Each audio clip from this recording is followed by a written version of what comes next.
Okay, I am standing here on today's Boy Scout walking path, which sits between the Devil's Den Triangle Field area, which is in front of us, and then behind us, directly in front, would be the wheat field. And I earlier did a video series called the Gettysburg Electric Trolley, in which this one portion of the roadbed used to be the roadbed from the electric trolley.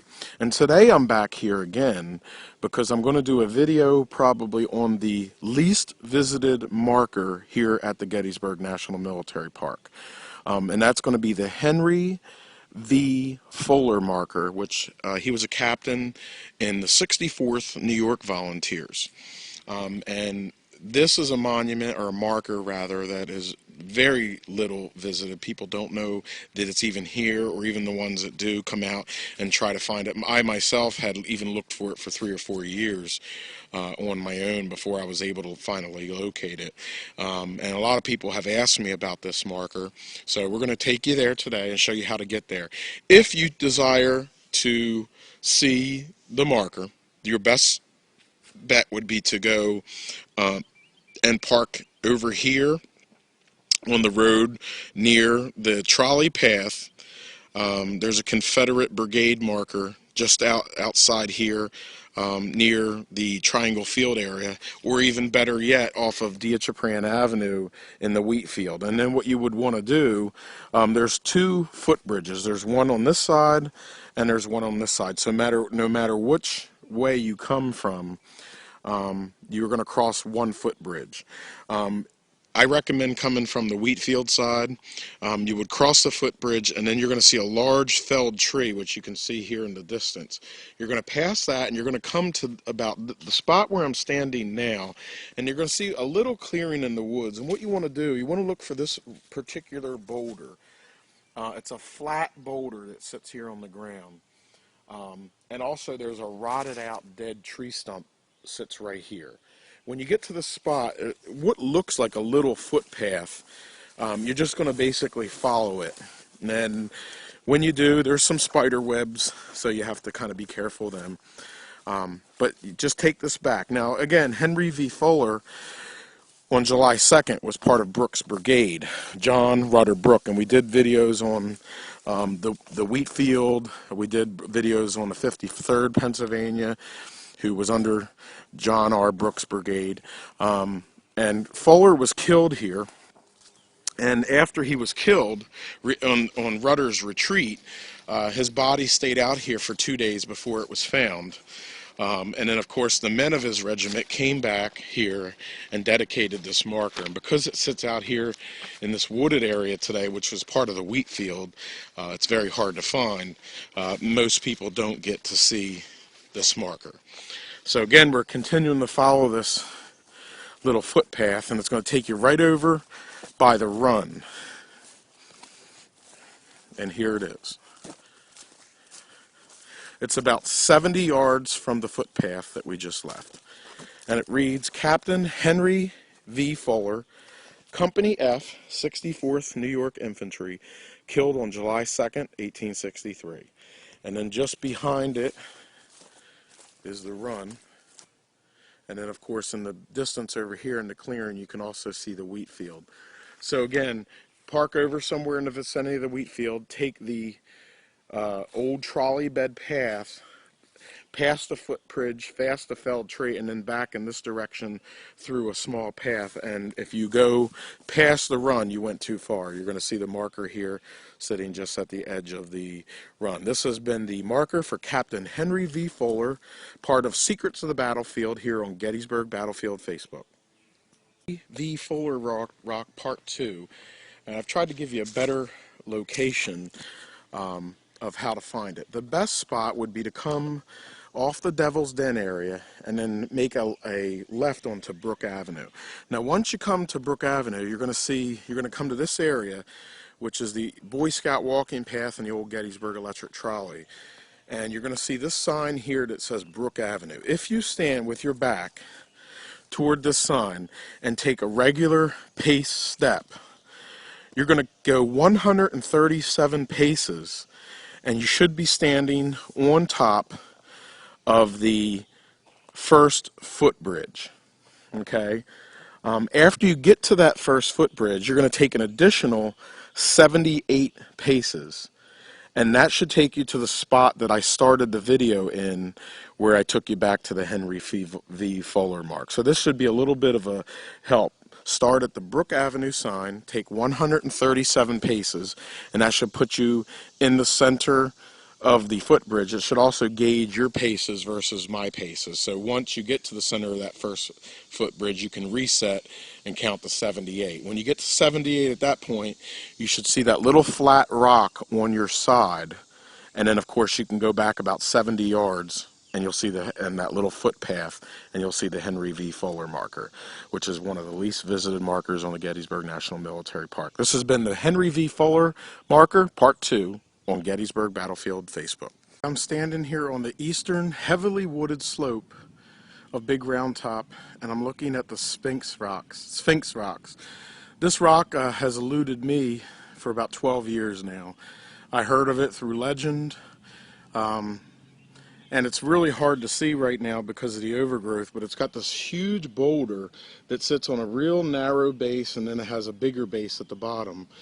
And it kind of resembles the Sphinx in Egypt.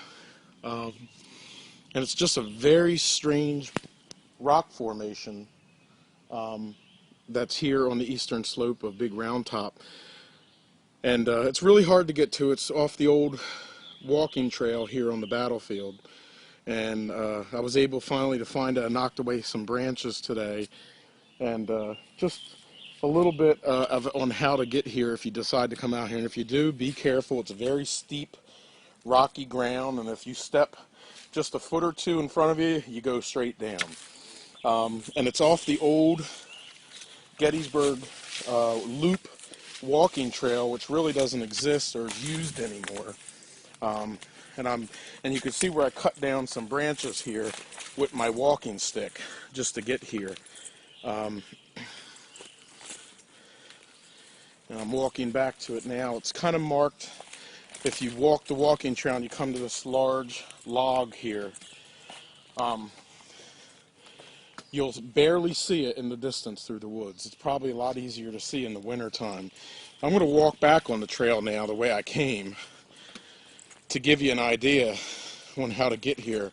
And I will say, as much visitation as Gettysburg gets, I can guarantee you, even in the 150th Gettysburg anniversary, with a couple 100,000 tourists that are going to be all around this park, you could probably come back here on any given day and not see a single soul.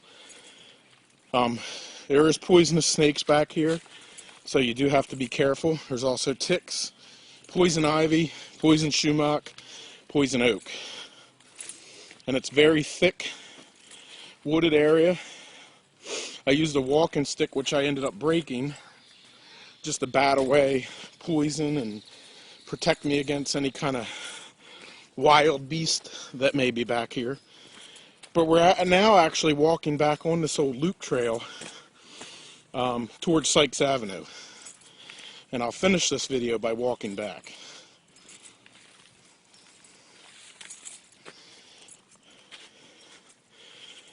I guess my buddy is my good luck charm, because I just met one of my earliest fans on the Gettysburg Battlefield Facebook page a few minutes ago, which I'll post our picture we had taken. And I told him I was looking for this Sphinx rock, which had eluded me for 12 years.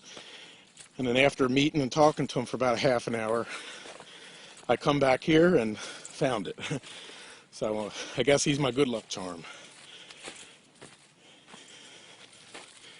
Now we're walking back, and just up here in the distance, you're going to see one of the old loop trail signs that's back here in the woods. It looks like it's been, back here for a while. Hasn't been trimmed around or anything, so it's starting to decay.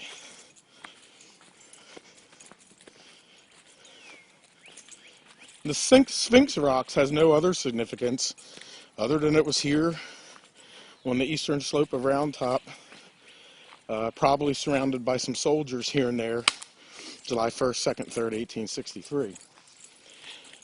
And this intersection here, if we turn this way, there's the old loop trail sign here in the woods. And again, this trail's barely even used anymore. Rarely ever see anybody come back through here. Again, strewn with slippery boulders and poison and snakes. So just be very careful if you decide to venture back here and find that rock. And the best way to get here would be the old walking path for Big Round Top, not the current modern one, but the old one that I did a video on. Park there, right next to the sign that says Sykes Avenue. Look for the brigade marker, and behind it you'll see this trail. You'll head up to that sign we just passed, bear to the right, and then just follow along until you see that log laying on the left side of the trail, and look to your left. It's better in the winter time because you'll see the rock. I'd say it's 400 yards east of the brigade marker that we're going to be passing in just a moment. And in the distance right up here, you can see the intersection not too far from the saddle where Little and Big Round Top meet here. 20th Maine fighting over here in the distance.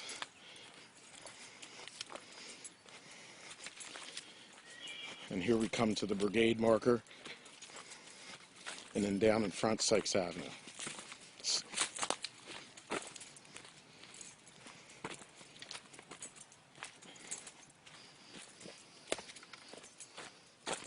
There it is, Army of Potomac, 5th Corps, 3rd Division, 3rd Brigade, under Colonel Fisher. You'll see the path right behind it.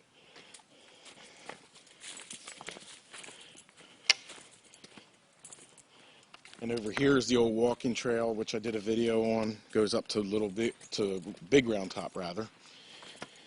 And then one of the only all-metal monuments here on the Gettysburg battlefield. And this is where you want to park your car, right here, near the 39th Pennsylvania Infantry, which is the 10th Pennsylvania Reserves Monument. And again, walk past that brigade marker, follow the trail back. When the road comes to a split, bear to the right. Look for the fallen log about 200 yards on your left, and then make an extreme left, and you'll find what took me about 12 years to find. That is the Sphinx Rock. This has been secret to the battlefield, the Sphinx Rock on Gettysburg Battlefield Facebook. Okay, I am standing here at Racehorse Alley on North Stratton Street.